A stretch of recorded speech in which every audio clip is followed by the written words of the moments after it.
Boa noite. Boa noite. Tudo bem, gente? Boa noite. Tudo bem? Boa noite. Depois de ouvir o Milton Nascimento, a gente Depois dessa música, melhor ainda, né? Exatamente. A gente Muito tem que bom, ficar um muito. pouquinho melhor, Nossa. né, do que antes, né? Você fez reviver, nossa, muita coisa boa.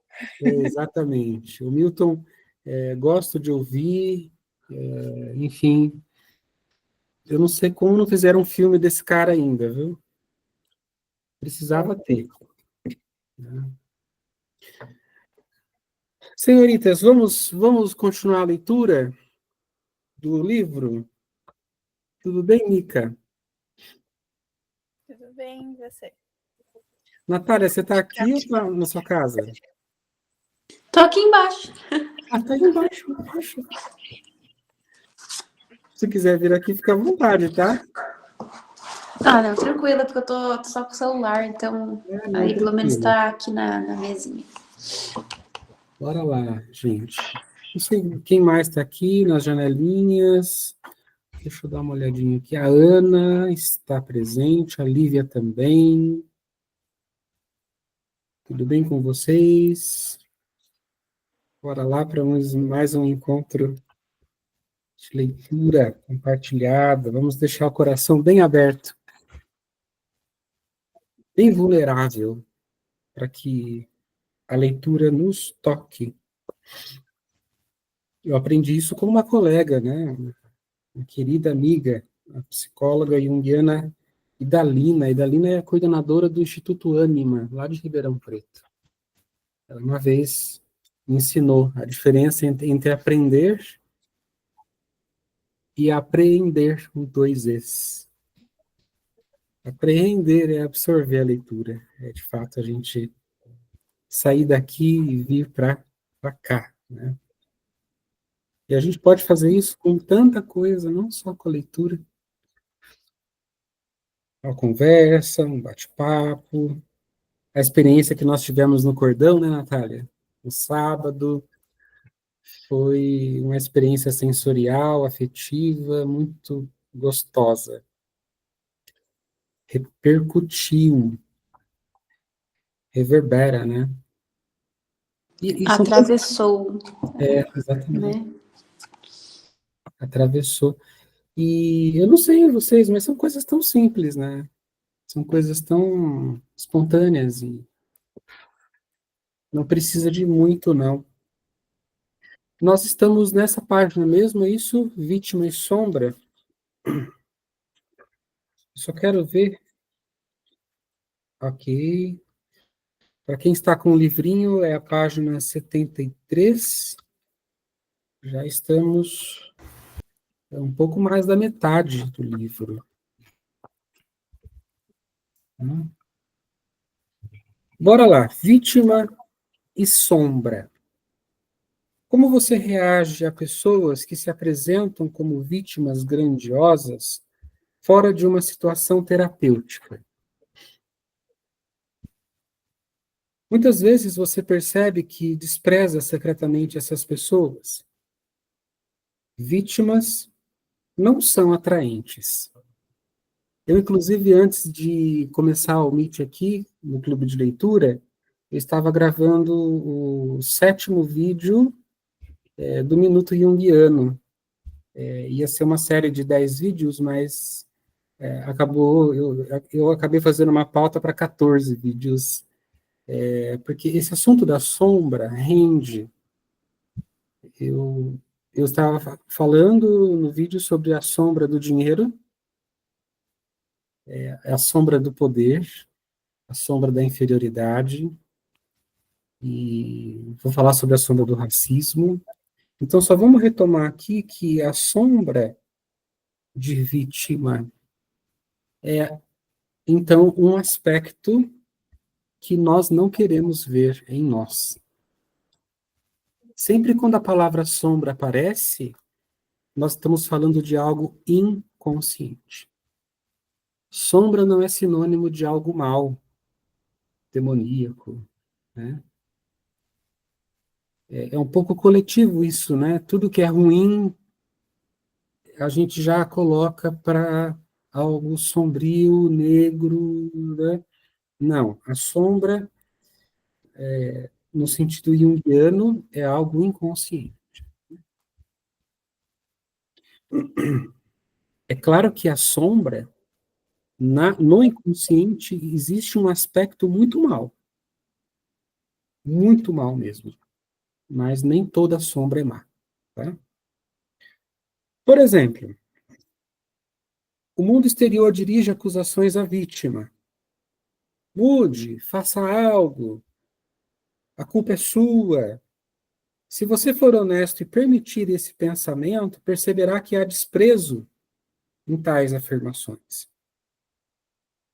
Isso certamente se deve ao fato de que as vítimas geralmente não se apresentam de maneira atraente e também ao fato de projetarmos nossa própria sombra de vítima sobre as vítimas. Temos muito medo de nos tornarmos nós mesmos uma vítima. Vemos isso, por exemplo, em afirmações como: se você tivesse feito isso, você não teria. Eu já lhe disse 6 anos atrás que você deveria ter feito isso e aquilo. Você não presta nenhum serviço a outra pessoa se lhe disser hoje. Se você não tivesse tomado aquela decisão 6 anos atrás, essa catástrofe não teria acontecido agora. O para as vítimas é a forma mais comum e menos útil de lidar com as vítimas. Expressa apenas seu grande medo de se tornar uma. Isso transforma você em um agressor, sem qualquer utilidade.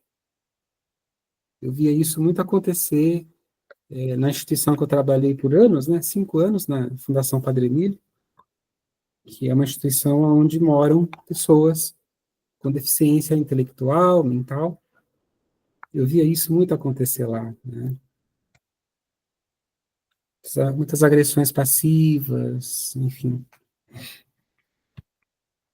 Todos nós somos vítimas em certa área da vida, mas, já que acreditamos que não deveríamos ser vítimas, atacamos as pessoas que se encontram visivelmente na posição de vítimas.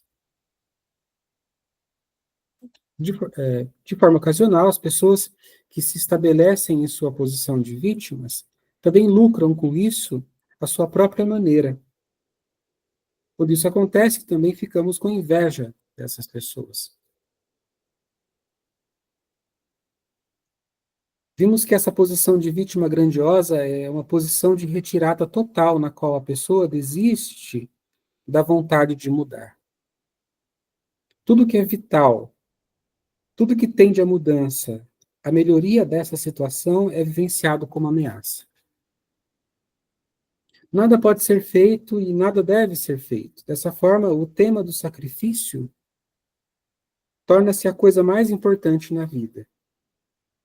Mas isso levanta a pergunta se a pessoa em questão realmente tem que sacrificar algo e se esse comportamento aborda o antigo tema do sacrifício. Será que essas pessoas realmente teriam que sacrificar algo? E se sim, o quê? Quando alguém insiste em uma posição sacrificial, às vezes até mesmo a identificação com Cristo desempenha um papel. Nesse caso, porém, isso acontece somente em relação ao aspecto do sofrimento e, claro, sem a vontade de realmente entregar a própria vida. O peculiar das pessoas nessa posição sacrificial é justamente que elas não podem e não querem sacrificar essa posição. Isso pode até expressar um amor latente pela vida. Sacrificar algo pode significar sacrificar algo a um Deus, reconciliando assim o Deus ou a deusa e renovando o relacionamento com ele ou ela. Dessa forma, a pessoa também se tornaria uma nova pessoa, teria um novo significado na vida. E esse ato poderia expressar um amor pela vida. A ideia de se sacrificar é uma ideia que percorre a história humana. Ela se expressa mais claramente na figura de Cristo, para nós ocidentais, né? Sacrificar-se para que uma transformação essencial possa acontecer para a humanidade.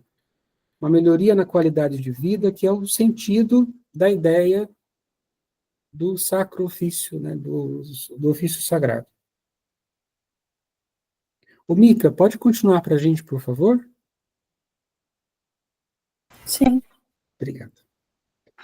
Essa ideia de sacrificar-se se torna visível onde alguém se coloca completamente a serviço de uma causa, na expectativa de um milagre. O aspecto de entrega total é muito importante aqui. Se permanecermos no status de vítima, nós nos entregamos totalmente. Tal sacrifício é agressivo. Alguém ciente de que não tem outra escolha, usa todas as forças e se entrega totalmente. A agressão se expressa ainda mais claramente naquelas pessoas que sacrificam sua vida, e ao fazê-lo, chamam a atenção do mundo para uma injustiça, e este sacrifício abala. Penso aqui na recusa de Gandhi de comer como manifestação de protesto, ou nas chocantes autoimolações cometidas por monges budistas em protesto contra a guerra do Vietnã. Nesse sacrifício ativo, a agressão não é dissociada, mas é parte do sacrifício. Expressa que obter mudança não é possível de outra forma. O tema do sacrifício diz respeito a uma situação limite da vida humana, a uma decisão radical permeada pela ideia do absoluto. É possível também que a pessoa que se resignou em seu papel de vítima passiva, em última análise, também queira essa mudança. Toda essa entrega, mas não a alcança. Aqueles que se fazem de vítimas também parecem agressivos em sua recusa impotente. O sacrificador ativo assume total responsabilidade pelo que está acontecendo agora.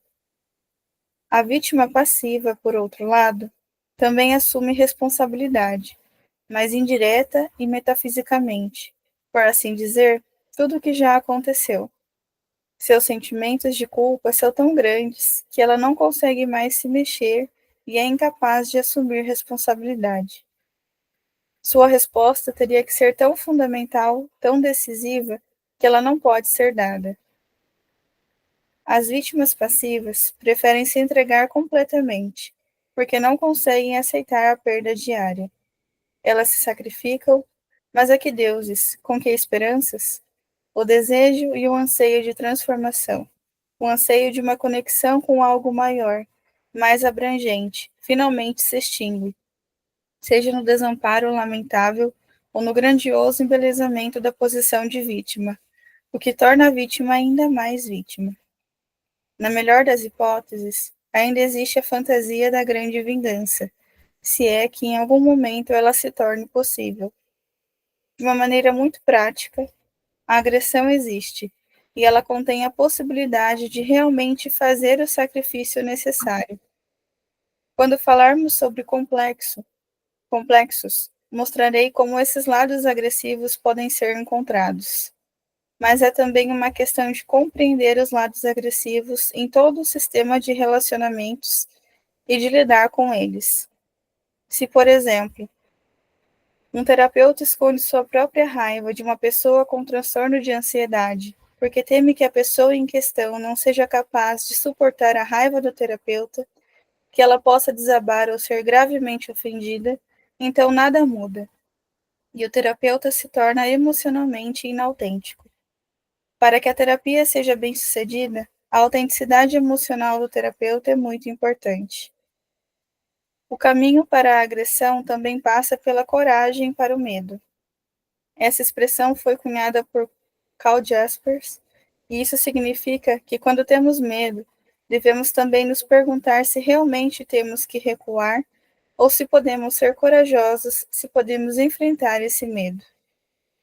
Finalmente, é muito importante enxergar o mecanismo de defesa, que age na identificação com o agressor. É preciso ver onde, ao identificar-se com o agressor, você entra em uma pseudo-autonomia e em uma pseudo-agressividade, que só parece ser útil e, na verdade, é muito prejudicial.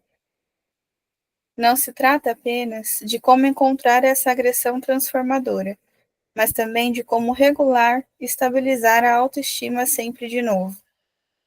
Normalmente, tentaríamos descobrir onde estão os nossos recursos.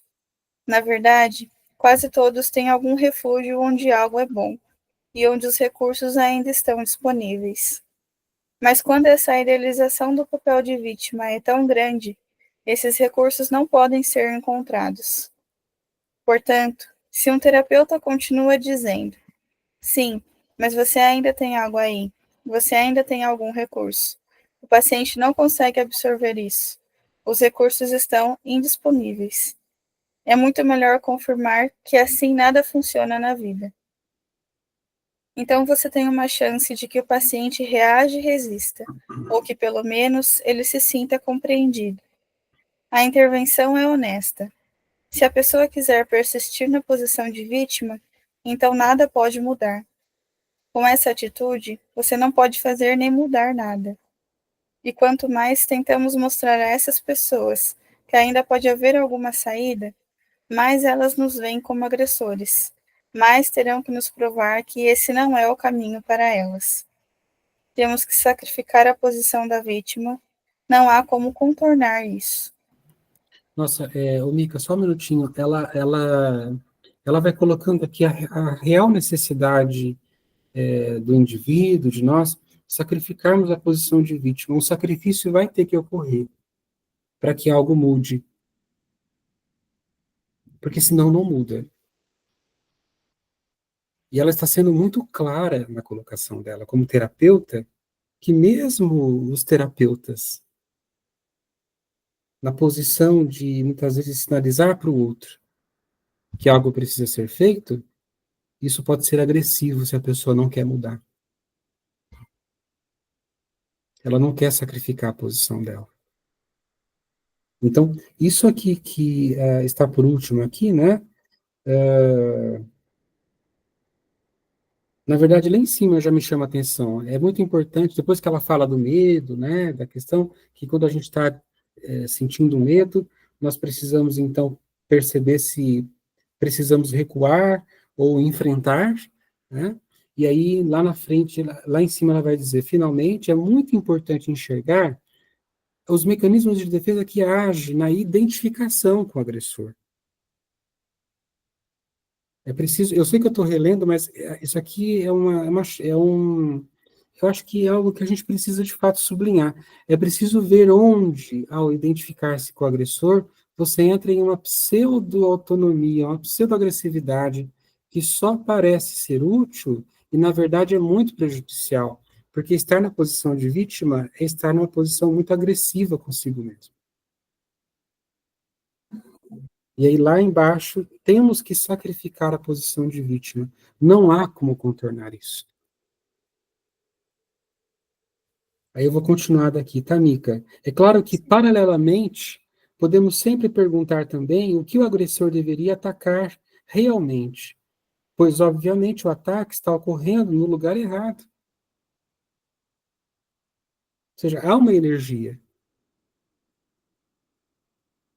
Mas essa energia está sendo utilizada no lugar errado.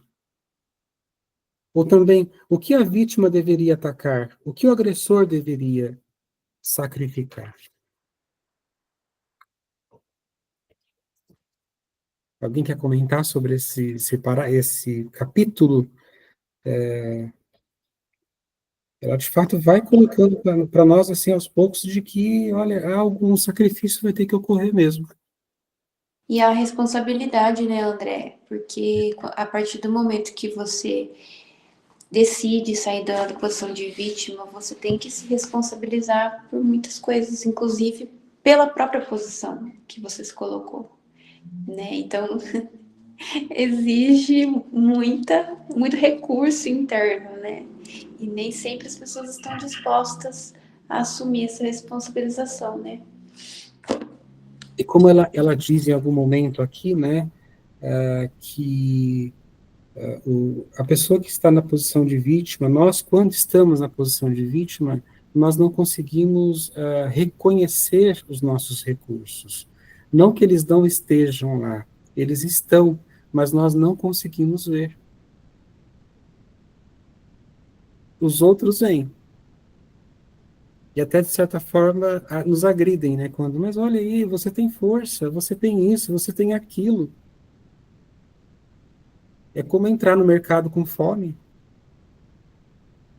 e sair com fome sem saber que você estava com dinheiro no bolso. Você estava com dinheiro no bolso. Você tinha dinheiro no bolso o tempo todo, mas você entrou no mercado com fome e saiu do mercado com fome. Então, os recursos estão todos aqui. Só que é aquela coisa, para a gente, de fato, então, acessar esses recursos pouco a pouco, nós vamos ter que sair, nós vamos ter que sacrificar a posição de vítima. Difícil, tá? Eu fico pensando, né?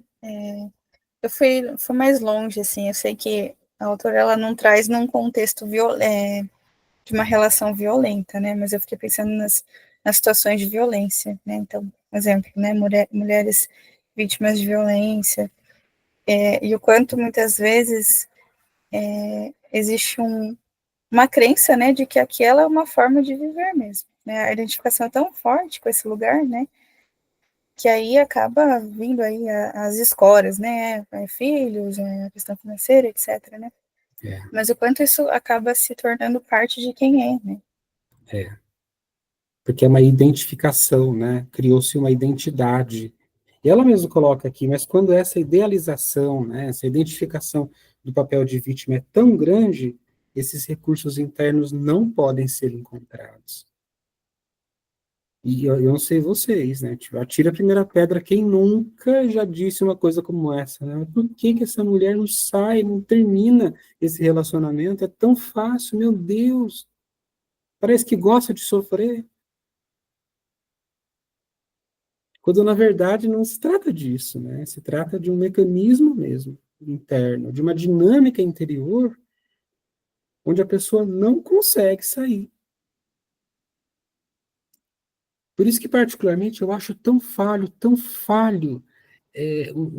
os sistemas no sentido, assim, de delegacia da mulher, dessas políticas públicas, né, que acolhem mulheres, porque precisa realmente ter grupos de mulheres onde haja essa sororidade, né, onde elas consigam, entre elas, se fortalecer.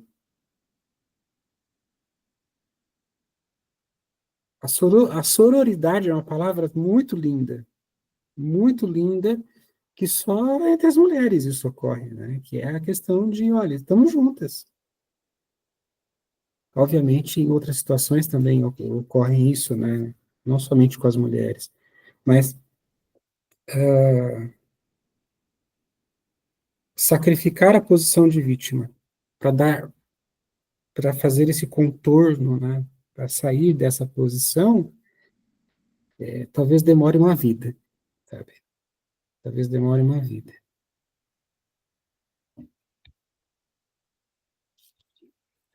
Ela vai adentrar agora no capítulo chamado O Agressor, a Vítima e os Complexos. Nota que ela está trazendo à tona temas da psicologia junguiana, e, de certa forma, assim, quem já estuda Jung, e mesmo quem não estuda, vai entendendo do que se trata. Tá? Então, assim, o capítulo anterior, esse que a gente acabou de ler aqui num soluço só, né, bem rapidinho.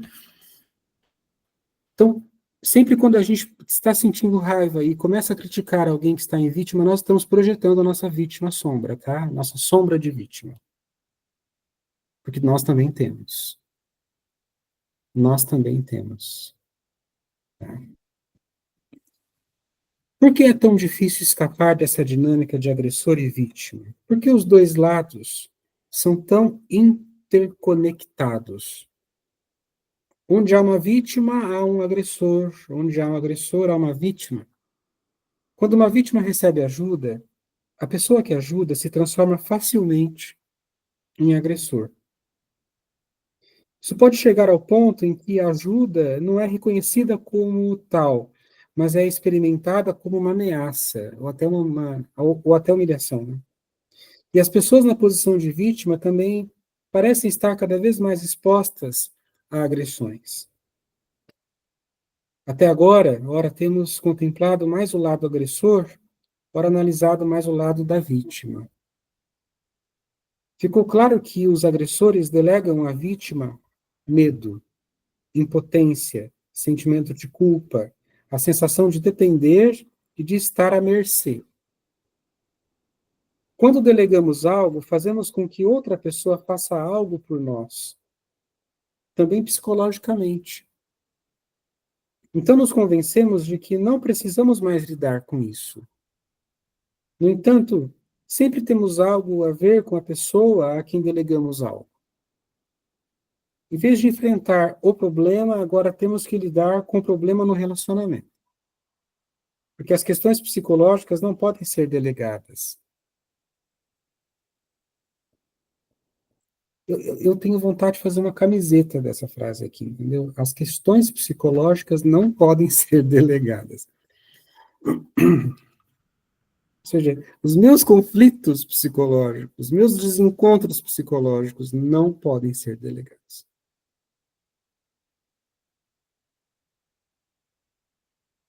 É claro que isso dizendo para adultos, tá? A vítima delega ao agressor a agressão, o desejo de realizar algo, a determinação, a destruição, o desprezo. Então, a vítima passa a temer o agressor. O agressor, por sua vez, delega o medo à vítima, despreza-o e combate-o ali. Em última análise, portanto, trata-se de um problema de agressão e medo. Isso já se tornou claro na história do Barba Azul. No fundo, vítima e agressor teriam que aprender a admitir e assumir seu medo e sua agressão. Mas o agressor afasta o medo de forma contrafóbica. Contrafóbico significa que a pessoa está com medo, mas finge não temer o diabo, o mal, né? Essa atitude é apoiada pelo fato de que a nossa sociedade como um todo é bastante contrafóbica. A gente tem medo, mas finge que não tem.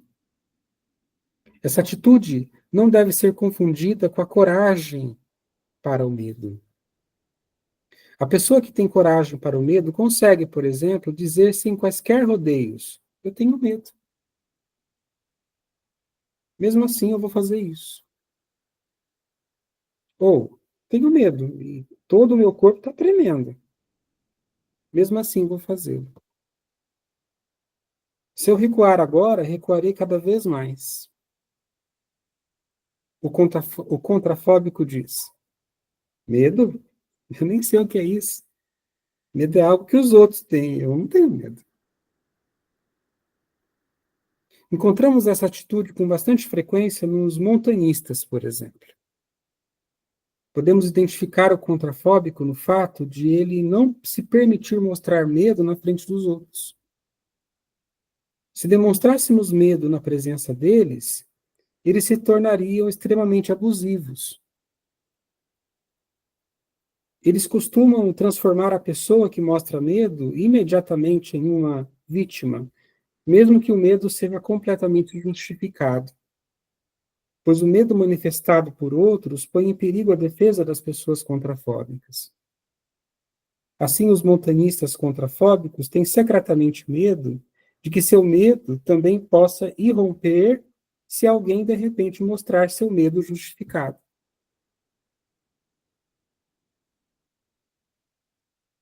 Isso às vezes acontece, né? Tipo, não vamos falar de suicídio, né? Porque isso pode desencadear, né? Os contrafóbicos são perigosos. O medo serve para nos alertar. Ele tem a função de indicar que algo é perigoso para nós. O que é perigoso para uma pessoa varia de pessoa para pessoa, e o que nos assusta pode vir de fora ou de dentro. Os contrafóbicos não sabem o que é perigo. Por exemplo, se ocuparem posições de responsabilidade e tiverem muita influência, poderão subestimar completamente situações perigosas. No entanto, se uma pessoa excessivamente medrosa fosse colocada nessa posição, seus subordinados seriam rapidamente confrontados com um excesso de controle de perigo, de modo que toda a sua vida passaria a ser regulamentada. Nenhum dos dois casos é desejável. A defesa do agressor é, portanto, contrafóbica. Interessante, né? A defesa do agressor é contrafóbica. Então, toda vez que você vê alguém assim, homem, mulher, criança mesmo, né? Bravo, agredindo, chutando, xingando, palavrões, agredindo, pode saber que ele está escondendo um medo, ele está com muito medo. Muito medo. Só que ele é contrafóbico, ele não assume, ele nem sabe que ele tem medo. Ele não quer saber, né, que tem medo. Essa posição contrafóbica é, então, idealizada. Entretanto, ser contrafóbico não significa necessariamente ser um agressor. Mas é fácil tornar-se agressor. A tarefa das vítimas que delegam sua agressão seria a de aprender a lidar com sua agressão. Mas ao banir seu medo e agressão por meio do mecanismo de defesa, de identificação com o agressor, toda a energia é basicamente transferida para o agressor. Eu não tenho como eu, né, não falar disso, que são os pais que são agressores com os filhos, que batem nos filhos, que machucam os filhos. São pais são pais medrosos. Eles se identificam com a agressão, mas eles escondem muito medo. E não assumem que estão com medo. Como é difícil eu encontrar na clínica, principalmente quando eu atendia crianças e agora quando eu atendo adultos, pessoas que realmente assumem o medo. Eu estou borrando de medo.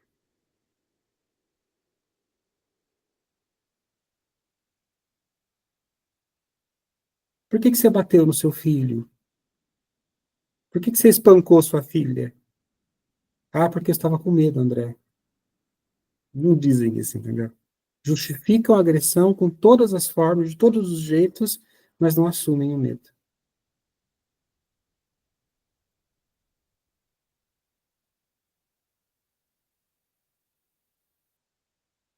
E aqui a lista pode aumentar, tá? Nesses casos de jornais aí que a gente assiste. Eu não assisto mais, eu não perco meu tempo com isso. Mas alguém que espancou alguém que. Medo, puro medo. E é tão libertador, né? A gente dizer para quem está do nosso lado: olha, eu tô com medo. Faz essa experiência vocês, de assumir para vocês mesmos, né? O medo de vocês. É humano. Isso nos humaniza profundamente. Acho que isso nos liga, né? Nos une. Causa uma empatia instantânea quando a gente assume os nossos medos.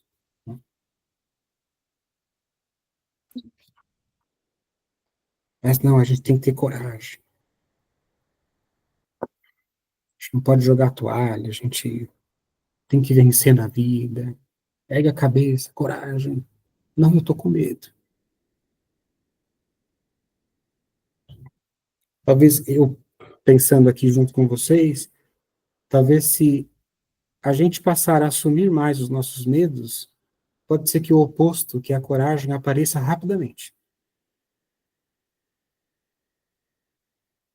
Porque é o contrário do que a gente teme, né? Se eu assumir os meus medos, eu vou virar desculpa, um bundão, sei lá, um frouxo, será que sinônimos que eu posso colocar para isso? Não, é o contrário. Se eu assumir os meus medos, talvez rapidamente eu encontre o seu oposto, a coragem. É só vivendo para a gente saber se funciona. Vamos ler mais um pouquinho só? Eu acho que dá para a gente ler até o finalzinho, né, do próximo subcapítulo. Mica, você pode ler para a gente, por gentileza?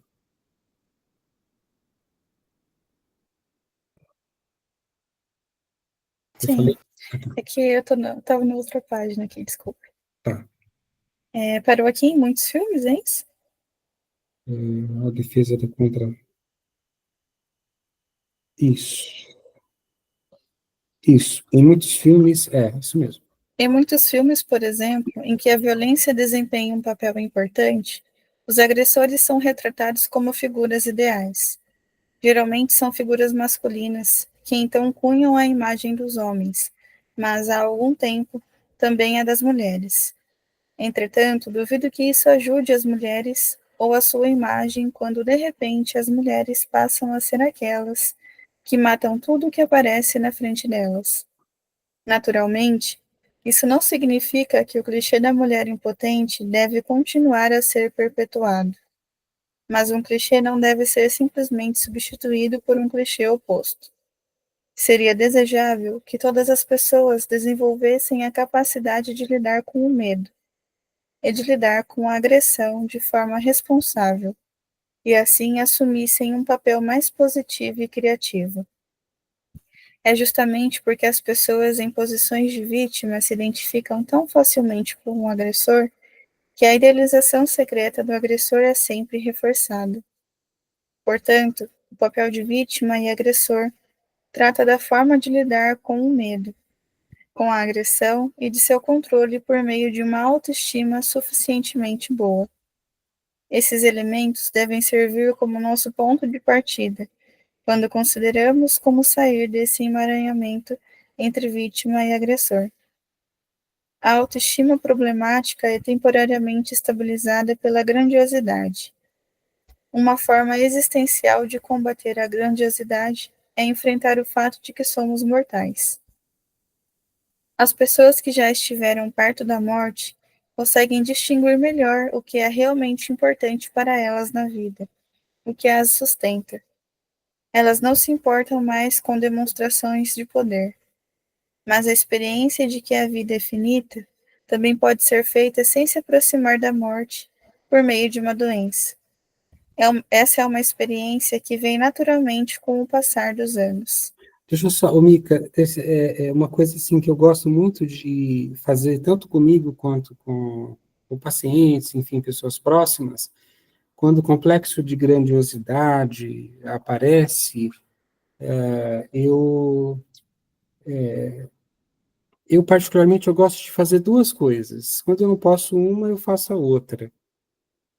Apesar de eu particularmente não gostar de ir no cemitério, eu não gosto. Eu realmente, talvez por uma questão de sensibilidade, eu saio de lá muito pesado, mas quando eu estou me achando demais, eu vou dar uma voltinha lá, sabe? 5 minutos para mim já basta.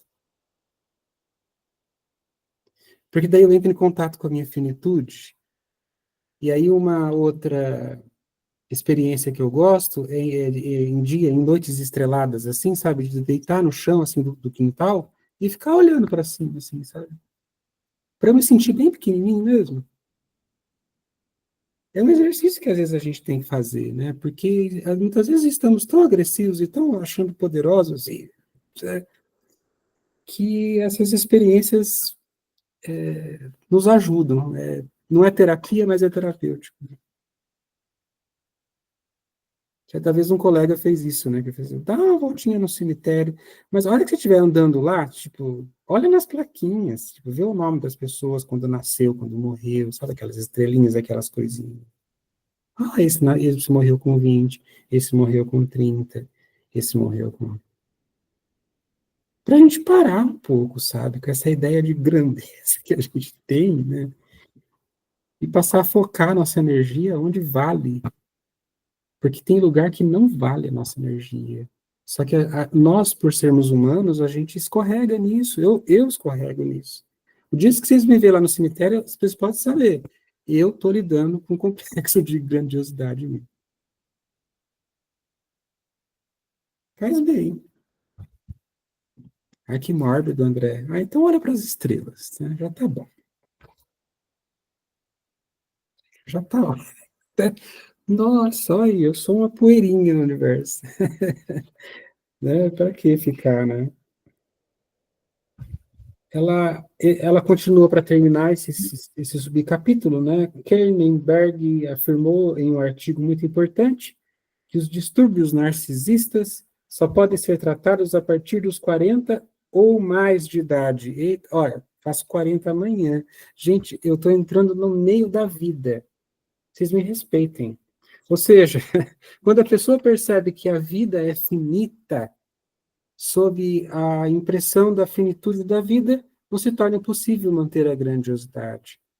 Ela pode perder essa grandiosidade diante do memento mori, e assim alcançar certa humildade que torna impossível ver-se como uma vítima grandiosa ou um agressor grandioso. É, é isso. Continuamos então a partir daqui, né, dos conceitos complexos na próxima semana. Alguém quer dizer alguma coisa?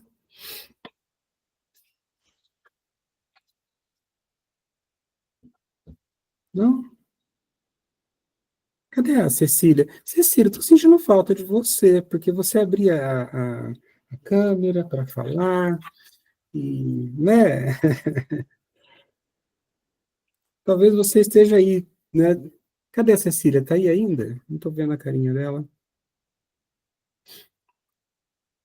Aí eu chamando os outros para falar, né? Pois é. Você está sem o áudio. Boa noite a todos. Boa noite, Cecília. Acho que está dando interferência aqui para São Paulo. Aí. Pronto. Acho que essa semana eu estou com assim, muitas tribulações, mas eu digo assim, já estão assim, trabalho que foi superado, mas não foi uma semana fácil. E então hoje eu estou assim muito mais escutando, porque na verdade isso tem tudo muito a ver com a gente, né? Olha. Uhum. Mas eu preferi ficar na escuta hoje, porque eu tenho muito a refletir sobre, principalmente essa situação da vítima, né? Enquanto que você só vai quando você abandona isso, você se sente na situação de você se assenhorear da sua própria psique, da sua própria alma, e perceber que ali você já não tem mais um lugar que, de certa forma, assim, até entre aspas, você, de alguma forma, se protegia, né? Que a vítima, ela é agredida, mas, ao mesmo tempo, ela também se esconde no papel de vítima.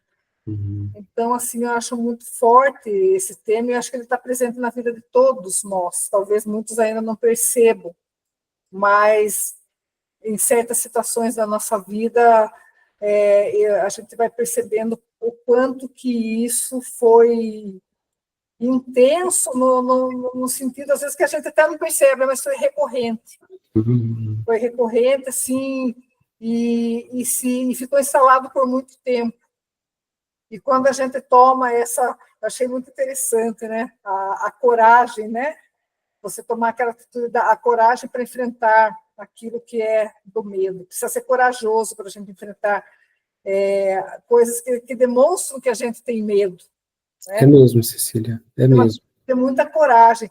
E eu tenho me percebido assim nesse processo, mas eu digo para você, é uma coisa que ela vai, que ela retorna, que volta e meia, você se vê de novo naquela situação, e não naquela situação, porque você já está caminhando bastante, mas você se revisita do porquê daquilo, sabe? De você estar se superando, mas que aquilo ainda está muito presente na sua lembrança, porque você viveu muitos momentos assim, né? Então, assim, para mim é muito importante, tá? Esse livro todo, né? Eu peguei esse em andamento, o clube de leitura, mas às vezes, semana passada não pude, semana passada não, que não teve encontro, no último encontro, né, antes de volta, que foi, eu não pude participar, que não houve condições, mas eu li a página e, na verdade, assim, eu estou vivendo muito, bem parte desse processo, acho que pelo caminho de individuação, que para mim está bem consciente isso que está acontecendo. Então, Sim. eu sei que passa por muitas fases, né? E às vezes acessar um certo conteúdo nosso, você já trabalha com ele, você dá mais atenção a ele, mas tem outros ali que estão começando a surgir e que você também... É como aquilo, a dor maior, ela toma conta da dor menor, então você tem que dar atenção para a dor maior. Uhum. Depois dela superada, você vai para essa dor menor. Uhum. Mas ela está ali sempre nessa condição, né? Que a gente esteja atenta, né, para isso, atentos para isso, porque somos nós mesmos, né, que promovemos isso para nós. Ô, Cecília, você me faz lembrar um pouco, e eu até vou encerrar o encontro de hoje assim, no livro Mulheres que Correm com os Lobos, que inclusive é um livro que nós vamos estudar, né, retomar ele daqui a algum tempo, né? A doutora Clarissa Pincola Estés, ela, ela faz uma exortação, vamos dizer assim, vou chamar de exortação, a respeito de pessoas que passaram por momentos muito difíceis na vida, muito difíceis na vida. E ela compara ela traz uma imagem simbólica, uma metáfora, de uma pessoa que atravessa o campo de batalha. A pessoa, quando atravessa o campo de batalha, ela, ela é alvejada, ou seja, recebe bordoadas e flechadas e balas e tudo que tem que receber, tudo que acaba recebendo na travessia, e ela consegue sobreviver ao campo de batalha, chegando do outro lado e sair do campo de batalha. A doutora Clarice, ela diz o seguinte, que durante um certo tempo, a pessoa que passou por essa experiência tão dolorosa, ela não consegue tirar a farda, ela não consegue tirar a roupagem ensanguentada, baleada, cheia de marcas. Mas, em um determinado momento, ela comenta que essas mulheres, sobretudo, essas pessoas precisam tirar a farda e pendurar a sua farda de batalha no lugar mais alto e mais visível, para quando você olhar para aquilo e dizer, eu sou forte. Mas, você entende? Porque acaba sendo um troféu, um trunfo, Troféu. um troféu. Aquilo está no Eu venci. passado, já passou. Isso. Passou. Eu venci, eu sou essa pessoa que atravessou tudo isso, mas eu não sou mais. Porque se identificar com a roupagem da batalha significa permanecer na posição de vítima. Então, é certo, como a doutora disse, que durante um certo tempo a gente fica, a gente não consegue. Porque a farda e eu sou a mesma pessoa. Mas depois de um tempo, por uma questão vital, a gente precisa pendurar aquilo no lugar mais lindo, mais alto e dizer, desculpa, talvez o YouTube me puna depois, que eu vou postar isso lá. Eu sou foda, tipo, eu fui essa mulher, esse homem. Tem muito uma relação de sujeito com um adjetivo, né? É o momento que você pensa assim, eu já vivi muito esse adjetivo aqui, e a hora que chega algo que é tão bom, que é um adjetivo positivo, você custa acreditar que ele agora faz parte de você. Exatamente. De você como sujeito, né? Exatamente. Então, essa identificação ficou por muito tempo, né? Às vezes você passou de uma infância até uma certa idade sem perceber certas coisas, para depois você poder ter uma maturidade para, quem sabe, né? E eu vejo pessoas que, graças a Deus, vão fazer esse processo. Achei legal. Parabéns, André. Você vai fazer 39 amanhã. 40 amanhã. Olha, então, o velho senhor... Eu já tenho filho de 44. Olha, agora que eu estou fazendo esse caminho, você entendeu? Então, assim, eu estou percebendo certas coisas que talvez eu já vivi algumas coisas nos meus 40, mas que eu ainda não tive essa maturidade, ainda não conseguia ver. E é um pouco daquilo que você falou, às vezes as pessoas estão vendo uma coisa lá fora e estão apontando, nossa, mas como é fácil, Porque aquilo que é fácil para você, geralmente não é para o outro, né? É fácil você apontar Claro. e fazer até uma crítica, às vezes, como muitas vezes a gente já fez, né? Desse lugar. E, na verdade, eu percebo, assim, hoje, muita responsabilidade. Eu me deixei colocar muitas vezes nesse lugar, né? Então, eu assumi também essa parte, né? Vamos fazer um exercício, assim, quem puder, quiser fazer. Você pegar uma camiseta branca ou de qualquer outra cor, comprar aquelas tintas de tecido Sim. vermelha, sabe? E colocar naquela camiseta tudo aquilo que alvejaram você, tudo aquilo que, sabe, palavras mesmo, porque o que nos alvejam são palavras. Eu às vezes brinco, eu prefiro levar um tapa no rosto do que uma palavra, sabe? Às vezes de alguém que a gente que é próximo. Coloca ali, sabe?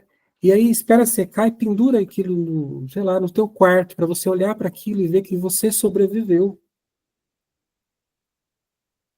Que você não é feito de qualquer coisa. Eu não sou feito de qualquer coisa.